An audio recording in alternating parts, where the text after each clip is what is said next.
ये शिफ्ट 4 का पहला सवाल है। देखिए, सामाजिक अध्ययन को लेकर, एसएसटी को लेकर रीट पात्रता परीक्षा तो 2022 में हुई थी, चौथी शिफ्ट का। देखिए, वर्तमान रूप से भगवान महावीर और उनके अनुयायियों की शिक्षाएं लगभग 1500 वर्ष पूर्व गुजरात में किस स्थान पर लिखी गई? तो ये लिखी गई थी वल्लभी। ये उत्तर इसका राइट आंसर हो जाएगा। कई सवाल रिपीट होते हैं और सवाल ज़्यादातर आसपास के आते हैं, तो आप अच्छे से देखिएगा। वर्तमान गुजरात में स्थित प्राचीन वल्लभी जैनों को एक उल्लेखनीय केंद्र था, जहाँ भगवान महावीर और उनके अनुयायियों की शिक्षा और जैनों की वल्लभी परिषदों ने धार्मिक जैन आगम की उत्पत्ति का उल्लेख मिलता है। वही महावीर स्वामी से संबंधित कुछ देखिए मुख्य बिंदु, क्योंकि ये सवाल आते ही आते हैं। देखिएगा, जैन धर्म के 24वें तीर्थकार हैं भगवान महावीर वर्तमान, जिनका जन्म हुआ था 540 से 468 ईसा पूर्व में, और बिहार के कुंडल ग्राम वैशाली में हुआ था इनका जन्म। 42 वर्ष की आयु में रिजुपालिका नदी के तट पर जम्बिका ग्राम में साल वृक्ष के नीचे इनको ज्ञान की प्राप्ति हुई थी, ये याद रखें। उन्होंने अपना पहला उपदेश पावा में अपने 11 शिष्यों को दिया था। पावा में ही एक जैन संघ की स्थापना की है। वहीं 468 ईस्वी पूर्व में 72 वर्ष की आयु में बिहार शरीफ के पास पावापुरी में इनका निधन हो गया। दूसरा सवाल देखेंगे। देखिए, संघ में पुरुषों और स्त्रियों के रहने की अलग अलग व्यवस्था थी। ये हम किस त्रिपिटक से पता चलता है? तो ये हमें पता लगता है विनय पिटक से। सी उत्तर इसका राइट आंसर होगा। देखिए, विनय पिटक बौद्ध धर्म में त्रिपिटक में से एक अन्य 2 पिटक हैं, और सूत्र पिटक में भगवान बुद्ध के सिद्धांतों का संग्रह है। अभिधम पिटक में बुद्ध की शिक्षाओं का एक विस्तृत शैक्षणिक विश्लेषण से संबंधित है ये। आगे देखिए, कौन सी नदियों ने मगध के यातायात, जल वितरण एवं जमीन को उपजाऊ बनाने में महत्वपूर्ण योगदान दिया? तो ये दिया गंगा सोन नदी ने। बी उत्तर इसका राइट आंसर हो जाएगा। मगध का प्रथम शासक वंश हर्यक वंश था, जिसका संस्थापक बिंबिसार था। इसने अपनी राजधानी राजगृह गिरिवज्र को बनाया। तो ये सवाल भी पूछा जा सकता है, प्रथम शासक कौन था? तो बिंबिसार था। कौन सा वंश था? तो हर्यक वंश था। और बिंबिसार ने अपनी राजधानी किसे बनाया? तो राजगृह या गिरिवज्र को बनाया। ये याद रखिएगा। एक ही सवाल में बहुत सारे सवाल आते हैं, तो ये इनको आप 60 सवाल ना समझे, ये लगभग ऊपर जाएंगे, आपके 150 ऊपर सवाल हो जाते हैं अगर साथ साथ देखें तो। बिंबिसार को मगध साम्राज्य की सत्ता का शक्तिशाली एवं वास्तविक संस्थापक माना जाता है। इसके पुत्र अजातशत्रु के समय राजगृह की सप्तपाणी गुफा में प्रथम बौद्ध संगीति का आयोजन हुआ था। प्रथम बौद्ध जो संगीति हुई थी वो राजगृह में हुई थी, ये याद रखें। और अजातशत्रु के समय हुई थी, ये भी याद रखें। काफ़ी सारे सवाल हैं इसी में। देखिए, सवाल बार बार रिपीट होते रहते हैं, यही सवाल होते हैं रिपीट बार बार। अशोक के अधिकांश अभिलेख पाए गए किस भाषा में पाए गए? तो ये प्राकृत भाषा और ब्राह्मी लिपि में। ये सवाल रिपीट हुआ है, रीट पात्रता परीक्षा में ही कहीं ना कहीं रिपीट हुआ है। आगे देखिए,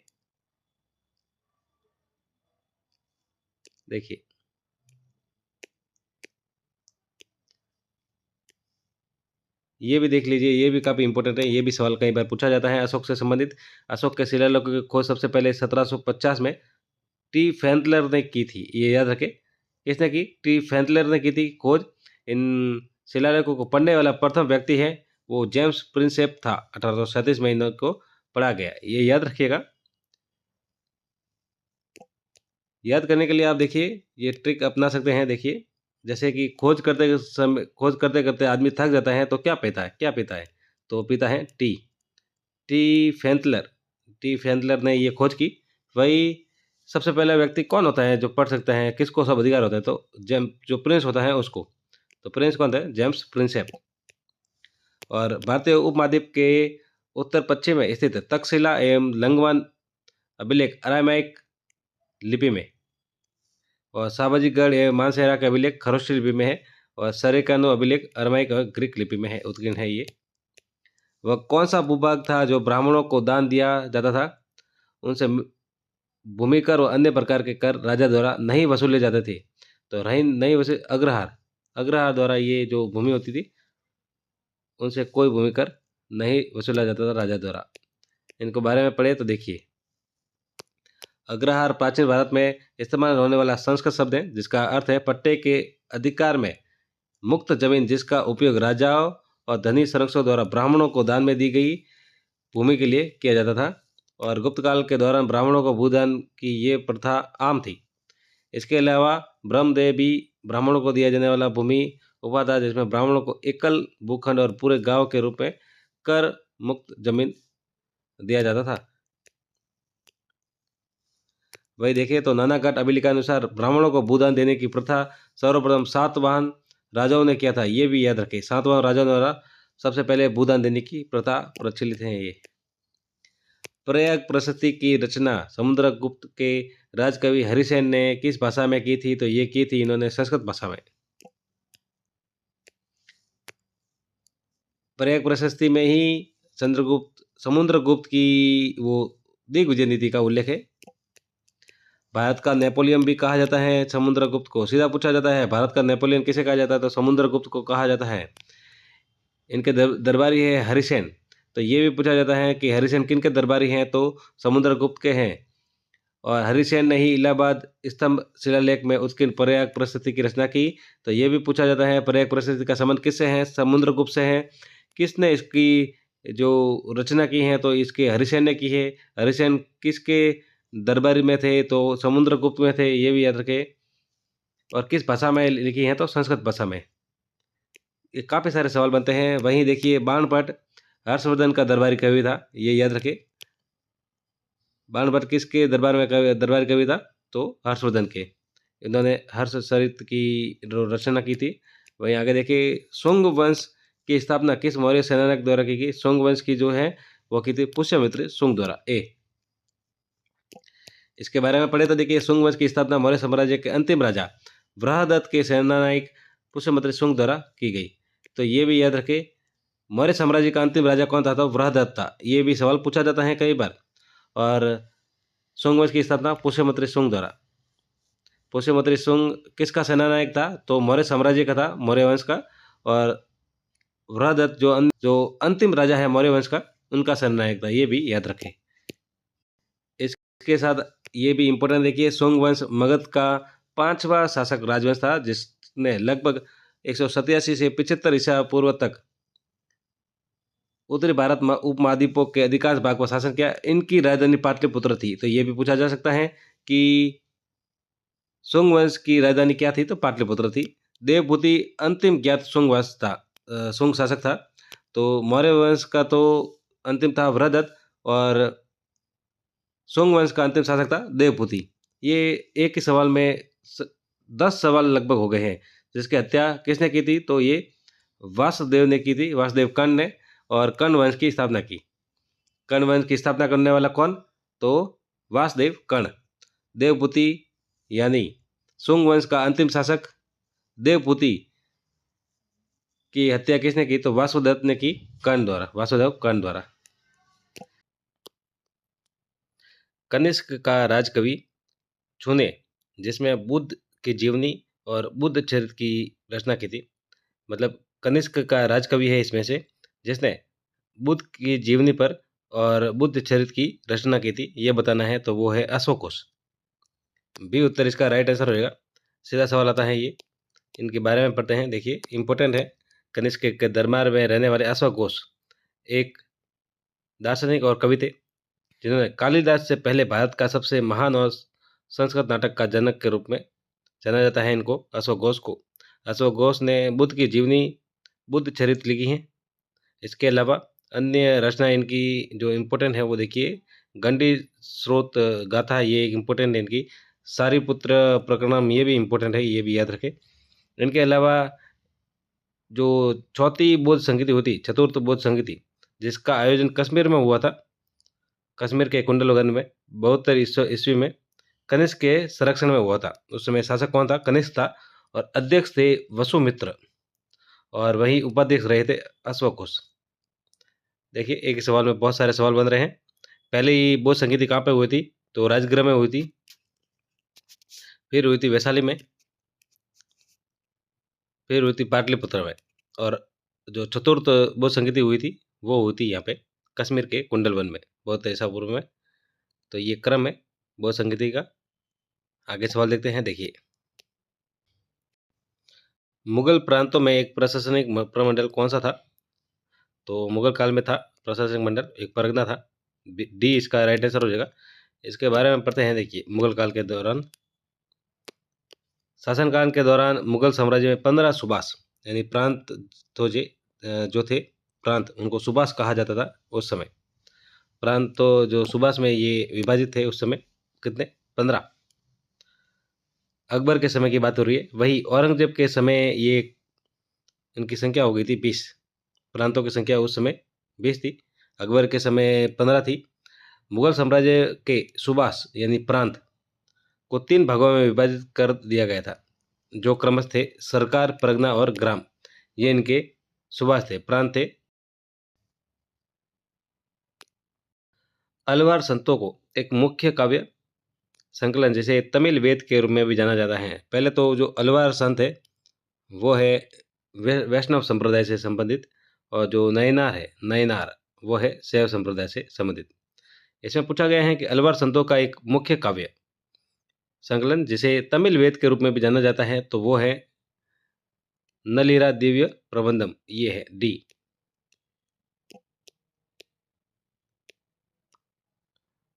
ये देखिए, शुरुआती भक्ति आंदोलन 6ठी शताब्दी का नेतृत्व अलवार यानी विष्णु के उपासक और नयनार यानी शिव के उपासक। कई बार तो ये सीधा सवाल आ जाता है। फिर आगे देखें, वे अपने देवताओं की प्रशंसा तमिल में भजन गाते हुए एक जगह से दूसरी जगह यात्रा करते थे। इन्होंने जाति व्यवस्था, ब्राह्मणों के प्रभुत्व के खिलाफ आंदोलन की शुरुआत की है।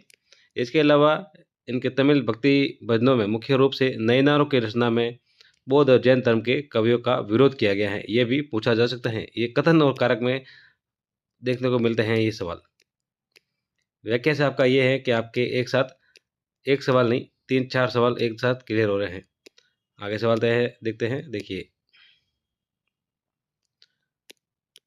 मुगल शासक जहांगीर की माता किस राजपूत वंश से संबंधित थी? जहांगीर की माता के बारे में बात की जा रही है। जहांगीर की माता यानी अकबर की पत्नी, तो वो कछवा शासक के राजपूत वंश से संबंधित थी। इनके बारे में पढ़ते हैं, देखिए।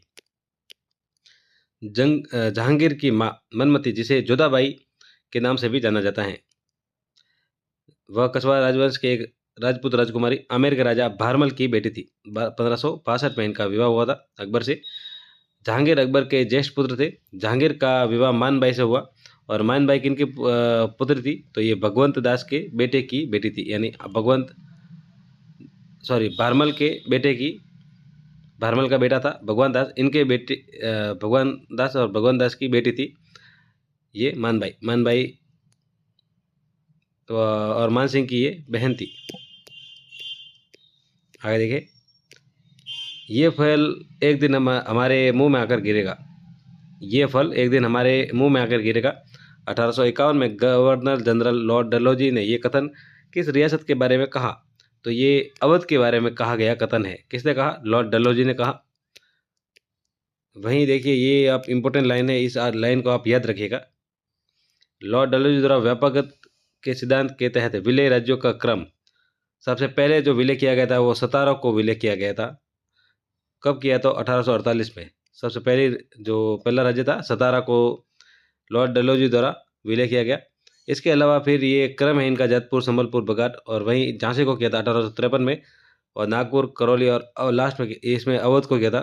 ये अवध को कुशासन के आरोप लगाकर इसको विलय किया गया था। ये भी याद रखें, सीधा पूछा जाता है कुशासन के आरोप लगाकर किस राज्य को विलय किया? तो अवध को किया गया। आगे देखें, प्रत्यक्ष कार्यवाही दिवस हेतु कौन सा दिवस निर्धारित किया गया? जो प्रत्यक्ष कार्यवाही दिवस है वो है 16 अगस्त 1946। इस दिन को कलकत्ता दंगों के रूप में भी जाना जाता है, और कार्यवाही दिवस की शुरुआत मोहम्मद अली जिन्ना ने की थी। किस संविधान संशोधन के द्वारा भारत में वयस्क मताधिकार की आयु 21 वर्ष से घटाकर 18 वर्ष की गई? कितना इंपॉर्टेंट सवाल है, देखिए। किस संविधान संशोधन के तहत यह आयु घटाई गई थी? तो ये 61वां संविधान संशोधन था, जिसमें वयस्क मताधिकार की आयु 21 वर्ष से घटाकर 18 वर्ष कर दी गई थी। और इसके अंतर्गत संविधान के अनुच्छेद 326 में संशोधन किया, और मतदान का अधिकार कानूनी अधिकार है। ये प्रावधान प्रधानमंत्री राजीव गांधी के कार्यकाल में किया गया था। भारत के संविधान की प्रस्तावना में कौन सी विशेषता नहीं है? कौन सी विशेषता नहीं है? देखिए, पंथ निरपेक्षता है, संघीय शासन ये नहीं है, राजनीतिक न्याय है, प्रतिष्ठा में समानता ये भी है। तो बी उत्तर इसका राइट आंसर हो जाएगा। संघवाद भारतीय संविधान की प्रस्तावना का हिस्सा नहीं है। वहीं देखिए, ये इंपॉर्टेंट है, कई बार पूछा जाता है कि 42वां संविधान संशोधन था 1976 में हुआ था। इसमें 3 शब्द संविधान में जोड़े गए थे, एक तो समाजवादी, पंथ निरपेक्ष और लोकतांत्रिक गणराज्य। सीधा सवाल आता है, ये कब जोड़े गए? तो 42वें संविधान संशोधन के तहत 1976 में ये जोड़े गए थे। भारत की संविधान निर्माती सभा के उपाध्यक्ष कौन थे? तो ये थे H.C. मुखर्जी। डी इसका राइट आंसर हो जाएगा, संविधान निर्मात्री सभा के उपाध्यक्ष। वहीं संविधान सभा की पहली बैठक कब हुई? 9 दिसंबर 1946 को हुई, ये भी सवाल पूछा गया है। तथा सबसे उम्रदराज सदस्य डॉक्टर सचिदानंद सिन्हा को संविधान सभा के प्रथम अस्थायी सदस्य जो अस्थायी अध्यक्ष के रूप में चुना गया। तो प्रथम अस्थायी अध्यक्ष कौन थे? तो सचिदानंद सिन्हा थे, ये भी पूछा जाता है, संविधान सभा के प्रथम अस्थायी अध्यक्ष। और फिर दूसरी बैठक में डॉक्टर राजेंद्र प्रसाद को स्थायी अध्यक्ष घोषित किया गया। यह सवाल सीधा पूछा जाता है, पहली बैठक कब पूछा जाता है? 9 दिसंबर 1946 को हुई। और प्रथम अस्थायी अध्यक्ष कौन थे संविधान सभा के? तो सचिदानंद सिन्हा। वहीं दूसरी बैठक में स्थायी अध्यक्ष किसे बनाया? तो राजेंद्र प्रसाद को बनाया गया। इसके अलावा B.N. राव को संविधान सभा का सलाहकार के रूप में नियुक्त किया गया, ये भी पूछा जाता है कई बार। और संविधान सभा के सचिव H.P.R. अयंगर थे, जबकि फ्रैंक पेतोनी संविधान सभा के अस्थायी उपाध्यक्ष थे।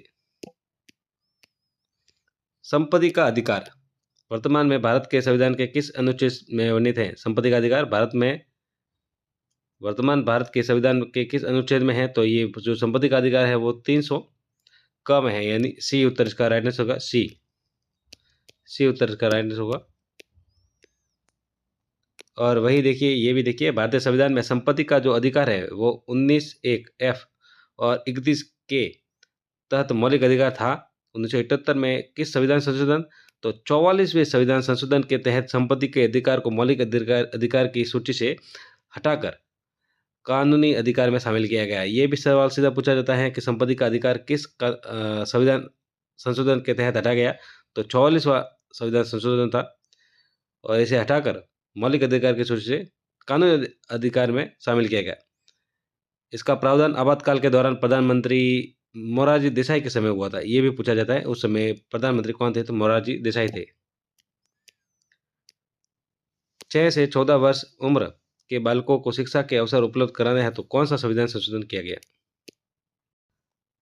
तो इस समय किया गया था 86वां संविधान संशोधन। दिसंबर 2002 में 86वां संविधान संशोधन किया गया, जिसके परिणाम स्वरूप भारतीय संविधान में नए अनुच्छेद 21A को जोड़ा गया। इसके तहत 6 से 14 वर्ष की आयु के बच्चों को मुफ्त और अनिवार्य शिक्षा प्रदान करने का प्रावधान है। तो सीधा सवाल पूछा जाता है कि किस आयु तक के बच्चों को अनिवार्य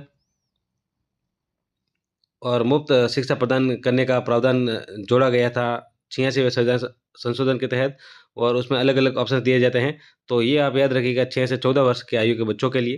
वही कौन सा नया अनुच्छेद जोड़ा गया? तो 21A का वो नया अनुच्छेद जोड़ा गया। कौन सा संविधान संशोधन था? तो 86वां संविधान संशोधन था, जिसके तहत मुफ्त व अनिवार्य शिक्षा प्रदान करने को लेकर ये नया अनुच्छेद जोड़ा गया। इसके अतिरिक्त भारतीय संविधान के अनुच्छेद 51A के में भी प्रावधान है ये कि भारत के प्रत्येक नागरिक को कर्तव्य है कि वह 6 से 14 साल के बच्चों को शिक्षा के अवसर प्रदान करे। भारत के उपराष्ट्रपति के निर्वाचक मंडल में कौन शामिल है? निर्वाचक मंडल में कौन शामिल है? तो देखिए कौन शामिल है। मनोनीत सदस्य, आगे है राज्य विधानसभा के निर्वाचित सदस्य, और ए बी दोनों, तो ये संसद के मनोनीत सदस्य हैं जो इसमें उपराष्ट्रपति के निर्वाचक मंडल में शामिल होते हैं। देखिए, भारतीय संविधान के अनुच्छेद 66 के तहत उपराष्ट्रपति का चुनाव अप्रत्यक्ष रूप से संसद के दोनों सदनों के सदस्यों के निर्वाचित और मनोनीत से मिलकर बने निर्वाचक मंडल द्वारा किया जाता है, जबकि राष्ट्रपति के मामले में केवल निर्वाचित सदस्य ही भाग लेते हैं। ये सवाल के साथ राष्ट्रपति का अक्सर सवाल पूछा जाता है और देखा भी जाता है। हाल ही में आरएस में भी ये सवाल आया था। एक कथन और अलग से सवाल पूछा ही जाता है कि राष्ट्रपति के निर्वाचन में कौन शामिल है, या कथन दिए जाते हैं कि राष्ट्रपति के चुनाव के मामले में, निर्वाचन के मामले में कौन कौन है, कौन कौन नहीं है। तो देखिए, इसमें केवल निर्वाचित सदस्य होते हैं, मनोनीत सदस्य नहीं होते हैं राष्ट्रपति के चुनाव के मामले में। इसमें राज्य विधानसभाओं के सदस्य शामिल नहीं होते हैं, जबकि राष्ट्रपति के निर्वाचन में राज्यों के विधानसभा के सदस्य भी शामिल होते हैं। भारत के उच्चतम न्यायालय से परामर्श करने की राष्ट्रपति की शक्ति भारत के संविधान के किस अनुच्छेद में वर्णित है? तो ये उच्चतम न्यायालय के लिए 143 ए। ये सवाल भी बार बार देखने को मिलता है। तो देखिए, भारतीय संविधान के भाग 5 संघ सरकार के कार्यों से जुड़े प्रावधान है। भाग 5 में संघ सरकार के कार्य से जुड़े प्रावधान है। इसके तहत संघ स्तर पर सरकार की संसदीय प्रणाली, स्वतंत्र न्यायपालिका और शक्तियों के प्रभावी पृथक्करण की स्थापना की गई है। प्रश्न में जो पूछा है, देखिए, भारतीय संविधान के भाग 5 के अध्याय 4 में अनुच्छेद 124 से 147 तक सर्वोच्च न्यायालय की स्थापना, अधिकार, क्षेत्र और शक्तियों का विस्तृत वर्णन है। कई बार तो सीधा सवाल आता है। सर्वोच्च न्यायालय के स्थापना, अधिकार, क्षेत्र से संबंधित अनुच्छेद हैं और ऐसे ऑप्शन दे दिए जाते हैं अलग अलग। तो 124 से 147 तक इनसे संबंधित है, ये भी याद रखें। इसके तहत भारत के उच्चतम न्यायालय से परामर्श करने की शक्ति भारत के संविधान के अनुच्छेद 143 में है, ये भी याद रखें। इंपॉर्टेंट सवाल था, अच्छा सवाल था। भारत के संविधान के किस भाग में शहरी स्थानीय निकाय वर्णित है? तो शहरी स्थानीय निकाय वर्णित है, ये है 9 क या 9 ए। बी उत्तर इसका राइट आंसर हो जाएगा। 9 क में शहरी स्थानीय निकाय शासन का वर्णन है। 9 ए में तो है शहरी का, और खाली 9 में है, सिर्फ 9 में है ग्राम पंचायत का, ये याद रखिएगा। और भारतीय संविधान में इस भाग को 74वें संविधान संशोधन के द्वारा जोड़ा गया। 74वें संविधान संशोधन के तहत ये नगर पालिका को जोड़ा गया था। और 73वां है ग्राम पंचायत को लेकर, पंचायती राज को लेकर, याद रखिएगा। शहरी निकाय का है 74वां और ग्राम पंचायत का है 73वां संविधान संशोधन, 73वां। और ये जो नगर पालिका है वो 1 जून 1993 को ये लागू किया गया था, ये भी याद रखें। वहीं ये सवाल भी पूछा जा सकता है कि भारत में स्थानीय स्वशासन के जनक के रूप में किसे जाना जाता है? तो वायसराय लॉर्ड रिपन को जाना जाता है, ये भी याद रखें, इंपॉर्टेंट सवाल है। नगर पालिका को 3 श्रेणियों में विभाजित किया गया है नगर पालिका को: नगर पंचायत, नगर परिषद और नगर निगम। राष्ट्रीय बाल अधिकार संरक्षण आयोग में न्यूनतम कितने महिला सदस्य होना अनिवार्य है? राष्ट्रीय बाल अधिकार संरक्षण आयोग में न्यूनतम कितने महिला सदस्य होना अनिवार्य है? तो ये हैं 2 सदस्य अनिवार्य हैं। ये उत्तर इसका राइट आंसर हो जाएगा। देखिए, बाल अधिकार संरक्षण आयोग अधिनियम 2005 के तहत राष्ट्रीय बाल अधिकार संरक्षण आयोग की स्थापना कब की गई? तो ये 2007 में की गई थी, याद रखिएगा। राष्ट्रीय बाल अधिकार संरक्षण आयोग की स्थापना 2007 में की गई थी। कई बार सवाल पूछा जाता है ये सवाल। और ये आयोग बाल अधिकारों के सार्वभौमिक और अखंडता को सुनिश्चित करता है। इसके तहत इस आयोग में 1 अध्यक्ष और 6 सदस्य होते हैं। इन सदस्यों में कम से कम 2 महिला सदस्य होना अनिवार्य है। जो सवाल में पूछा गया था कि महिला सदस्य, तो ये 2 अनिवार्य हैं। तो आगे ये भी पूछा जा सकता है इस आयोग में कितने सदस्य होते हैं? तो देखिए, 1 अध्यक्ष और 6 सदस्य होते हैं, ये भी साथ में याद रखें। भारत के संविधान के अनुच्छेद 74 के तहत राष्ट्रपति किसकी सलाह से कार्य करता है? तो 74 में ये दिया गया है मंत्रिपरिषद की सलाह पर, ए, यानी राष्ट्रपति की सलाह के लिए मंत्रिपरिषद होगी, ये उल्लेख है इसमें।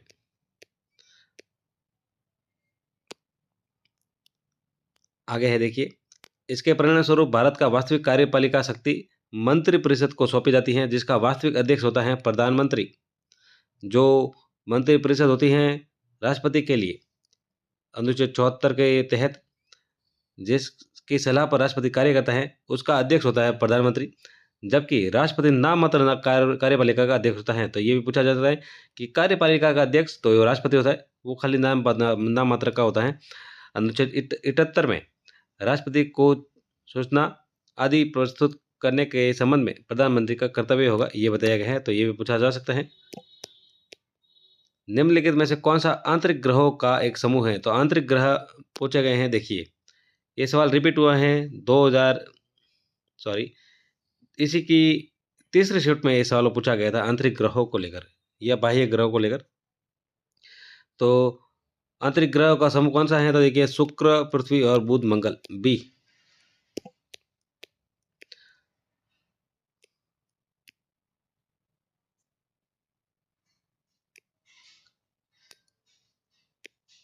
आगे देखेंगे,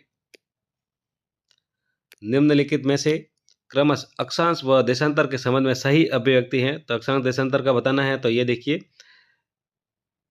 23 डिग्री उत्तर से 66 डिग्री पूर्व।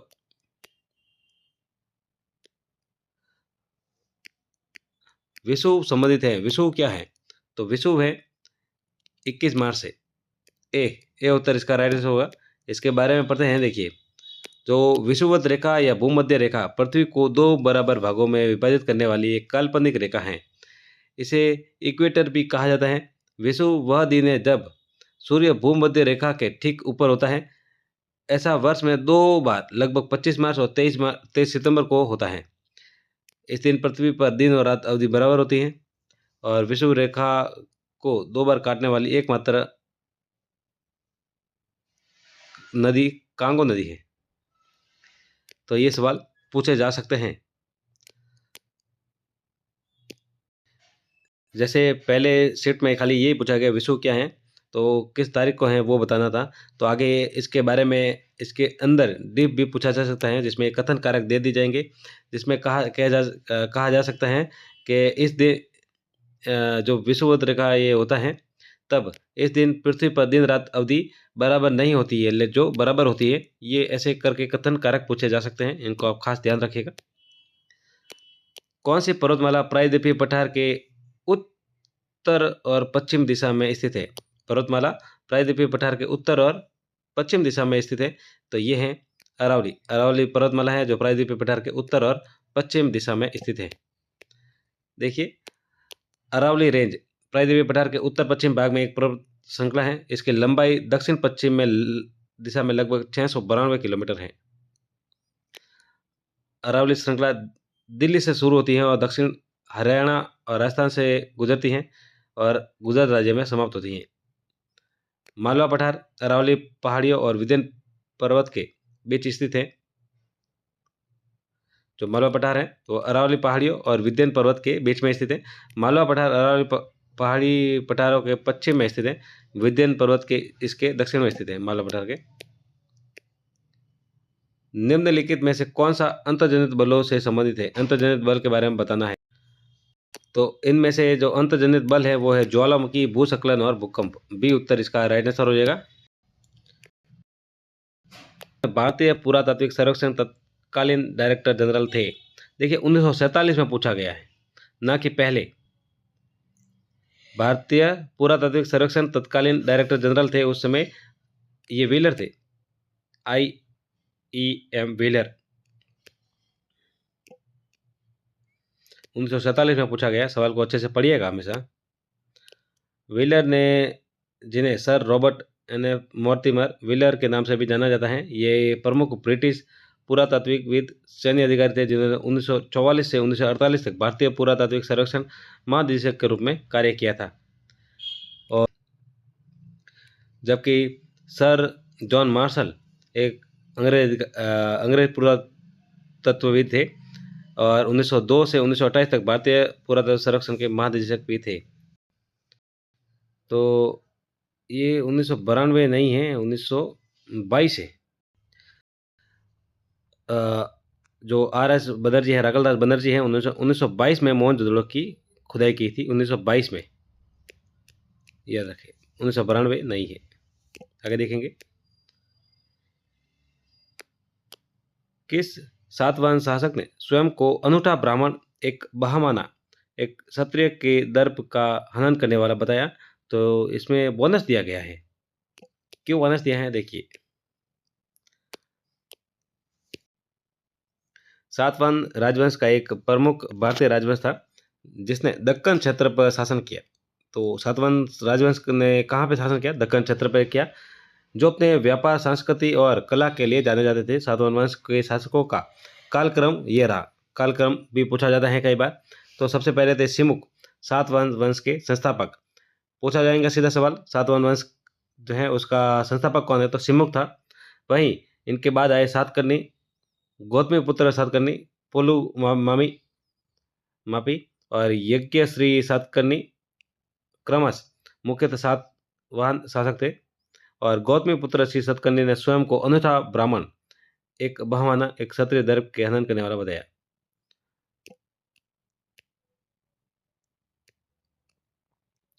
आगे है अगस्त माह में भारत के उपोष्ण कटिबंधीय पूर्वी जेट स्ट्रीम धारा किस अक्षांश पर प्रवाहित होती हैं? तो जो जेट स्ट्रीम है वो किस अक्षांश पर है, ये पूछा गया है। देखिए, तो ये 15 डिग्री उत्तर में प्रवाहित होती हैं जेट स्ट्रीम। थोड़ा इसके बारे में पढ़ते हैं। देखिए, अगस्त के महीने में भारत में उपोष्ण कटिबंधीय पूर्वी जेट स्ट्रीम धारा लगभग 15 डिग्री उत्तरी अक्षांश में प्रवाहित होती हैं। ये एक ऊंचाई वाली हवा का एक पैटर्न है। गर्मियों के महीने में भारतीय उपमहाद्वीपों में पूर्व से पश्चिम की ओर बहती है।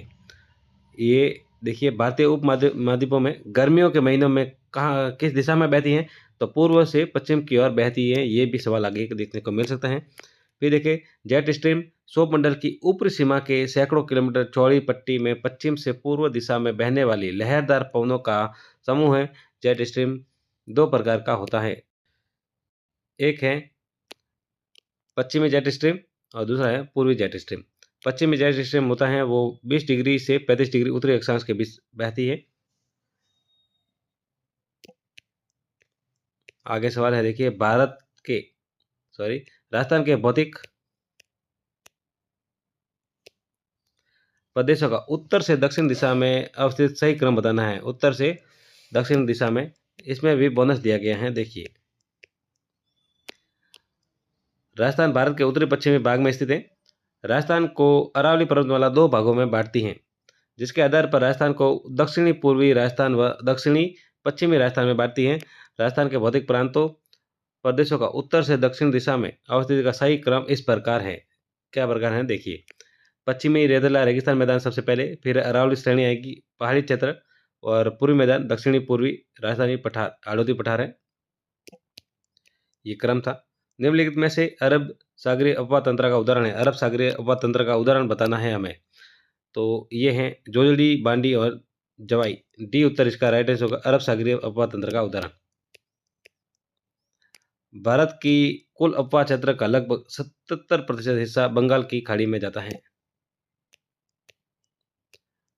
सम्मिलित करना है, एक तरफ अभ्यारण्य दिए गए हैं, दूसरी तरफ वन्य जीव दिए गए हैं। देखिए, सबसे पहला है राष्ट्रीय मरु उद्यान पैंथर। सीधा आंसर देख लेते हैं। देखिए, जो राष्ट्रीय मरु उद्यान है वहाँ पे घोड़ावन पाया जाता है। वही टोडगढ़ रावली में तेंदुआ, सीता माता में उड़न गिलहरी। ये तो बहुत ज़्यादा इंपॉर्टेंट है, बार बार पूछा जाता है। वही माउंट आबू में ऋष। भारत का पहला अभ्यारण्य उत्तर प्रदेश में स्थित सिद्धार्थ गुफा है, जबकि पहला राष्ट्रीय उद्यान जिम कॉर्बेट राष्ट्रीय उद्यान है, जिसे पहले हेली नेशनल पार्क के नाम से भी जाना जाता था। ये उत्तराखंड में नैनीताल और गढ़वाल जिलों में स्थित है। अभ्यारण्य का नाम दिए हैं और साथ में दिए गए हैं उपभोग। यहाँ पर जो उपभोग होता है, यूज, ये बताना है। तो देखिए,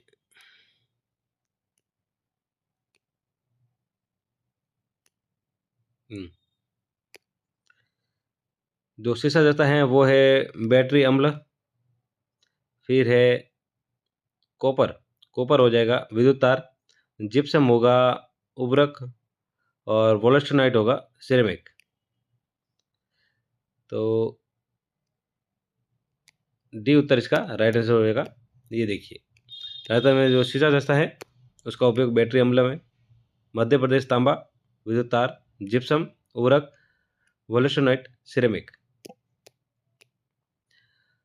उत्तर पश्चिम रेलवे मंडल का मुख्यालय, उत्तर पश्चिम रेलवे मंडल का मुख्यालय कहाँ पे है? तो उत्तर पश्चिम रेलवे मंडल का मुख्यालय है जयपुर में। आगे सवाल देखेंगे, देखिए अन्य मुख्यालय कहाँ कहाँ है वो भी देख लेते हैं साथ में। उत्तर पश्चिम रेलवे भारत के 19 रेलवे क्षेत्र से एक है, में से एक है, और इसका मुख्यालय जयपुर राजस्थान में स्थित है। इनके अलावा भी देखिए, जो इनके अलावा भी सवाल पूछे जा सकते हैं या सम्मिलित करने को लेकर पूछे जा सकते हैं। पूर्व मध्य रेलवे, तो ये हाजीपुर इसका मुख्यालय है। पूर्वी रेलवे मुख्यालय तो ये कोलकाता में है। उत्तर मध्य रेलवे इलाहाबाद में है मुख्यालय। उत्तर पूर्वी रेलवे गोरखपुर में है। दक्षिणी रेलवे चेन्नई में है। उत्तर सीमांत रेलवे मालीगांव गुवाहाटी में है। मध्य रेलवे मुख्यालय मुंबई में है। राणा सांगा की मृत्यु कब हुई? तो ये सांगा की मृत्यु हुई थी 30 जनवरी 1528 को। ए उत्तर इसका राइट आंसर हो जाएगा। देखिए, राणा सांगा उदयपुर में सिसोदिया राजवंश के राजा थे, जिनकी मृत्यु हुई थी 30 जनवरी 1528 को। चित्तौड़ में हुई थी। उनके सरदारों ने ही जहर दे दिया था। राणा सांगा के बाद में उनके बेटे रतन सिंह द्वितीय ने मेवाड़ का शासन संभाला, और राणा सांगा और बाबर के बीच जो खानवा का युद्ध होता है वो 16 मार्च 1527 को आगरा से 15 किलोमीटर दूर खानवा के गांव में लड़ा गया था। विष्णु संप्रदाय के प्रवर्तक, विष्णु संप्रदाय के प्रवर्तक कौन थे? तो ये थे जाम्बोजी। सी।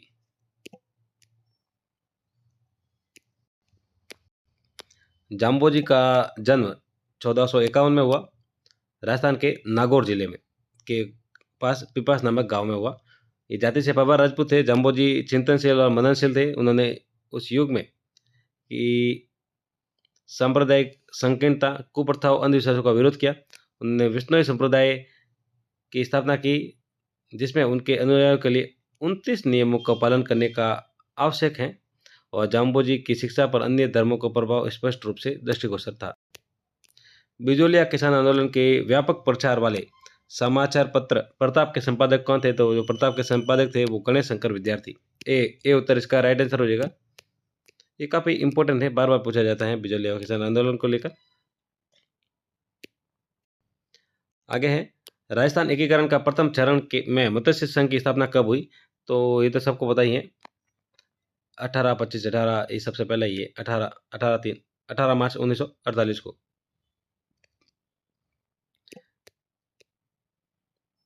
राजस्थान के एकीकरण की प्रक्रिया 1948 में शुरू होकर 1956 तक 7 चरणों में हुई, और राजस्थान के एकीकरण में कुल 8 साल 7 महीने और 14 दिन का समय लगा, और 30 मार्च 1949 को राजस्थान प्रदेश बना। इसी दिन राजस्थान दिवस मनाया जाता है, 30 मार्च को दिन। और मत्स्य संघ में कौन कौन से जिले शामिल किए गए थे? तो अलवर, भरतपुर, धौलपुर, करौली, ABCD। 1919 में राजस्थान सेवा संघ की स्थापना विजय सिंह पथिक, रामनारायण चौधरी और हरिभाऊ किनकर के योगदान से कहाँ पे की गई? ये पूछा है, तो वर्धा में की गई। वर्धा में इसकी स्थापना की गई 1919 में।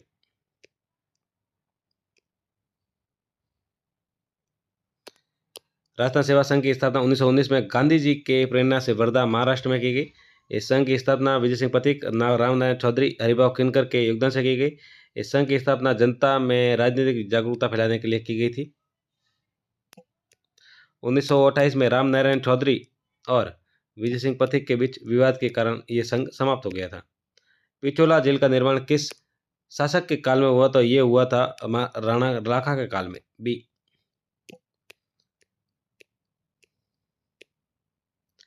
आगे सवाल है, सवाई जय सिंह द्वारा लिखित जय सिंह कारिका नामक ग्रंथ किस विषय से संबंधित है? जय सिंह कारिका नामक जो ग्रंथ है वो किससे संबंधित है, ये बताना है हमें। तो ऑप्शन ये रहे, तो ये संबंधित है, ज्योतिष से संबंधित है। ए उत्तर इसका राइट आंसर होगा। सवाई जयसिंह ने 1725 में नक्षत्रों की गति की गणना करने के लिए एक शुद्ध सारणी का निर्माण कराया। सवाई जयसिंह ने ज्योतिष विद्या पर जय सिंह कारिका नामक ग्रंथ लिखा, और ज्योतिष अध्ययन के लिए 5 वेधशालाएं बनाई गई थी, जिनको लेकर सवाल पूछा जाता है। तो एक जयपुर में थी, वे दिल्ली, मथुरा, बनारस और उज्जैन में ये स्थित है। वेधशालाओं में जयपुर जंतर मंतर वेधशाला सबसे बड़ी है, ये भी पूछा जा सकता है, या कथन में पूछा जा सकता है, जिसे जुलाई 2010 में यूनेस्को की विश्व धरोहर सूची में शामिल किया गया। पिछवाई चित्रांकन किस चित्रकला शैली से संबंधित हैं? जो पिछवाई हैं ये संबंधित हैं नाथ द्वारा चित्रकला से, डी। आगे देखते हैं, रागड़ी और निमाड़ी किस राजस्थानी बोली की उपबोलियां हैं? तो रागड़ी और जो निमाड़ी है वो है मालवी भाषा की उपबोली, ए। पश्चिमी राजस्थान में मारवाड़ी और उसकी उपबोलियां बोली जाती हैं। उत्तर पूर्वी राजस्थान में मेवात और अहिरवाटी बोली जाती हैं, और मध्य पूर्वी राजस्थान में धुंधारी और उसकी उपबोलियां।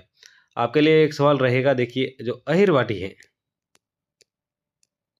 अहिरवाटी ये किस जिले में बोली जाती है ये आपको बताना है। राजस्थान के किस जिले में अहिरवाटी भाषा बोली जाती है सबसे ज्यादा? कौन वागड़ की मीरा के नाम से जाना जाता है? तो वागड़ की मीरा है गौरीबाई, बी उत्तर इसका राइट आंसर होगा। निम्नलिखित में से कौन सा सामाजिक विज्ञान का लक्ष्य नहीं है? लक्ष्य नहीं है, देखिए हमेशा सवाल में नहीं के ऊपर क्लिक करें या गोला बना दे, सवाल ध्यान में रहेगा। नहीं पूछा गया है कौन सा सामाजिक विज्ञान का लक्ष्य नहीं है, तो देखिए बौद्धिक व मानसिक विकास सही है, अवकाश में सदुपयोग ये भी सही है, लक्ष्य नहीं है ये पूछा है। सामाजिक परिवर्तन लाने में सहायक बनाना ये भी है। शिक्षण शिष्टाचार ये गलत हो जाएगा, ये लक्ष्य नहीं है, डी उत्तर इसका राइट आंसर हो जाएगा। अन्य उद्देश्यों की बात कीजिए सामाजिक विज्ञान के उद्देश्यों की, तो देखिए बौद्धिक और मानसिक विकास, विश्लेषणात्मक कौशल को विकसित करता है और खाली समय का सदुपयोग कराता है, सामाजिक परिवर्तन लाने में सहायक है, ये सब इनके उद्देश्य हैं, लक्ष्य हैं। सामाजिक विज्ञान के शिक्षण अधिगम सामग्री का महत्व है, महत्व बताना है, तो देखिए समय और परिश्रम की बचत होती है, विषय वस्तु की स्पष्टता ये भी है, ए बी दोनों गलत नहीं, ए बी दोनों सही, डी उत्तर इसका राइट आंसर होगा। ऑप्शंस भी हमेशा सही से पढ़े, देखिए कैसे कितना अच्छा ऑप्शन दिया है, पहले गलत फिर सही कर दिया गया है दोनों। आगे सवाल है, सामाजिक विज्ञान से तात्पर्य अध्ययन की उन शाखाओं से हैं जो मानव मात्र को उनके सामाजिक संबंधों के संदर्भ में समझने में सहायता करते हैं। ये परिभाषा दी है, किसने दी है? ऑप्शंस आपके सामने हैं, कोलंबिया एनसाइक्लोपीडिया, ब्रिटानिका एनसाइक्लोपीडिया।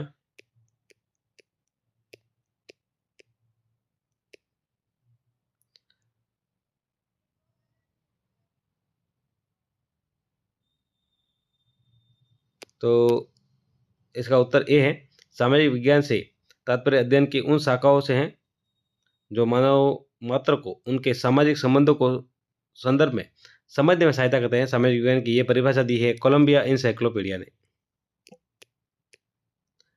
सूचना तकनीक का शिक्षा में सबसे पहले उपयोग किस देश में किया गया? तो सूचना तकनीक का सबसे पहले किया था ब्रिटेन और यूएसए में उपयोग किया गया। ए और बी दोनों उत्तर इसके माने गए हैं। एक अच्छे मूल्यांकन के लिए कौन सा मापदंड सही नहीं है? नहीं है तो देखिए वैधता है, विश्वसनीयता है, वस्तुनिष्ठता भी है, व्यक्तिपरकता ये नहीं है, डी।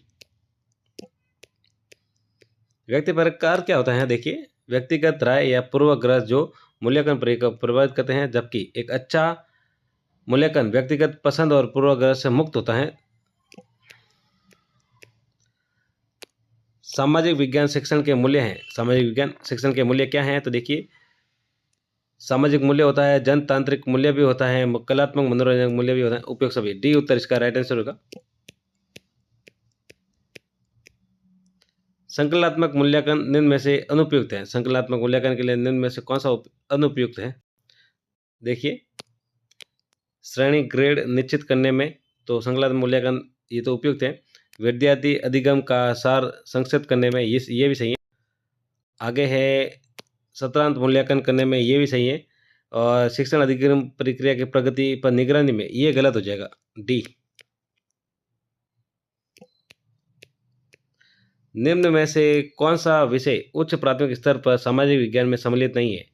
उच्च प्राथमिक स्तर पर सामाजिक विज्ञान में सम्मिलित नहीं है, तो देखिए उच्च यहाँ पे इतिहास सम्मिलित है, नागरिक शास्त्र भी है, भूगोल भी है, मनोविज्ञान जो है वो उच्च प्राथमिक स्तर पर सम्मिलित नहीं है। वही निम्न में से शिक्षण के अनुप्रयोग उद्देश्यों का सही उदाहरण है। शिक्षण के अनुप्रयोग उद्देश्य का सही उदाहरण कौन सा है? तो ये परिभाषा देना, वर्गीकरण करना, स्थापित करना नहीं होता है, सी, और प्रत्यय स्मरण करना ये भी सही है। सूचना तकनीक का मुख्य घटक है, सूचना तकनीक का मुख्य घटक कौन सा है? तो सॉफ्टवेयर है, हार्डवेयर है, उपयोग करता है, डी उपयोग सभी। कौन सी स्थायी पवन है 30 डिग्री दक्षिणी अक्षांशों से 60 डिग्री दक्षिणी अक्षांशों के मध्य प्रवाहित होती हैं, तो ये होती है पछुआ पौधे। सी उत्तर इसका राइट आंसर होगा। ये देखिए, दक्षिणी गोलार्ध में 30 डिग्री अक्षांश और उच्च दाब और 60 डिग्री दक्षिणी अक्षांश पर निम्न दाब के मध्य प्रवाहित होती हैं ये। विली विलीज चक्रवात कहाँ पर उत्पन्न होता है? तो विली विलीज होते हैं ये प्रशांत महासागर में, बी। वहीं अगर विली विलीज चक्रवात छोटे व तीव्र चक्रवात होते हैं जो पश्चिमी ऑस्ट्रेलिया में उत्पन्न होता है। इनका नाम ऑस्ट्रेलिया के मूल निवासी लोगो न्यूंगर के भाषा से लिया गया है, जो उन्हें हवा के दौड़ पर रूप में वर्णित करते हैं। ये चक्रवात अप्रत्याशित होते हैं, तेज हवा और कभी कभी बिजली और ओलावृष्टि के भी आ जाता है। देखिए, मुझे लग ही रहा था ये गलत है। मुझे भी ये पश्चिमी ऑस्ट्रेलिया लग रहा है। विली विलीज जो चक्रवात है पश्चिमी ऑस्ट्रेलिया, ए उत्तर इसका लग रहा है, लेकिन जो इसमें आंसर दिया गया है बी, ये मुझे गलत लग रहा है। इसका मैं जो है कमेंट बॉक्स में सही बता दूंगा, लेकिन जितना मुझे लग रहा है ये पश्चिमी ऑस्ट्रेलिया है। अगर आपको पता है विली विलीज जो चक्रवात है वो कहाँ पे है तो कमेंट बॉक्स में ज़रूर बताइएगा। मुझे लग रहा है ये पश्चिमी ऑस्ट्रेलिया है। अगर आपको पता है तो कमेंट बॉक्स में ज़रूर बताइएगा। निम्नलिखित में से महासागरीय धाराओं में से कौन सी धाराएं दक्षिणी अटलांटिक महासागर में स्थित हैं? दक्षिणी अटलांटिक महासागर में पूछा है, देखिए कौन कौन सी हैं। तो देखिए, ब्राज़ीलियन धारा है, बेगुएला धारा भी है, ओशिसियो और गल्फ स्ट्रीम ये दोनों नहीं है, तो 1 और 2, बी उत्तर इसका राइट आंसर हो जाएगा।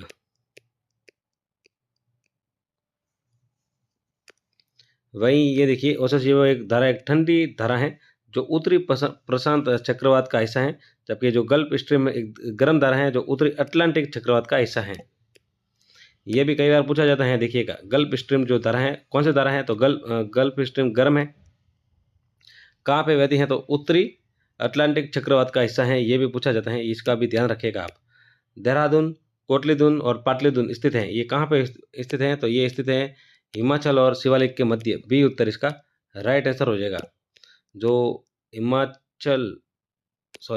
हिमालय पर्वत श्रृंखला 3 समांतर श्रेणियों में विभाजित है, हिमाद्री या ग्रेटर हिमालय, जो हिमालय की सबसे ऊंची श्रेणी हिमालय का मुख्य भाग बनाती है। हिमाचल ये लेसर हिमालय जो हिमाद्री के दक्षिण में स्थित है। शिवालिक या बाह्य हिमालय जो हिमालय की सबसे बाहरी श्रेणी हिमालय के दक्षिण में स्थित है। तो जो प्रश्न में पूछा गया है ये देहरादून, कोटलीदून और पाटलीदून ये सब स्थित है हिमाचल और शिवालिक के मध्य, बी। थैंक यू दोस्तों, मिलते हैं दूसरे वीडियो में। वीडियो कैसा लगा आप कमेंट बॉक्स में ज़रूर बताइएगा। रीट में काफ़ी कम दिन रहे हैं, अच्छे से तैयारी करें, मन लगा के कीजिए, आत्मविश्वास बनाए रखें, चिंता नहीं करें, अच्छे से पढ़िए, वो आराम से हो जाएगा पेपर। शिक्षण वीडियो पर अब खास ध्यान दीजिए, जितना कम समय है। देखिए, जैसा कि जो साइकोलॉजी है, साइकोलॉजी 30 में से आप आराम से 22-23 नंबर आराम से ला सकते हैं, आराम से। वहीं हिंदी में भी आराम से 25-24 नंबर आराम से आ सकते हैं। फिर अगर आपका जो लैंग्वेज टू इंग्लिश है, काफ़ी छोटा सिलेबस है, उसमें आप 20 नंबर तक ले आ सकते हैं। और रही बात एसएसटी की, तो एसएसटी में लगभग 30-35 नंबर आ सकते हैं। इससे आपकी जो पात्रता है आराम से क्लियर हो जाएगी। तो ऐसे बने तो लगभग 97 नंबर बन जाते हैं इसमें।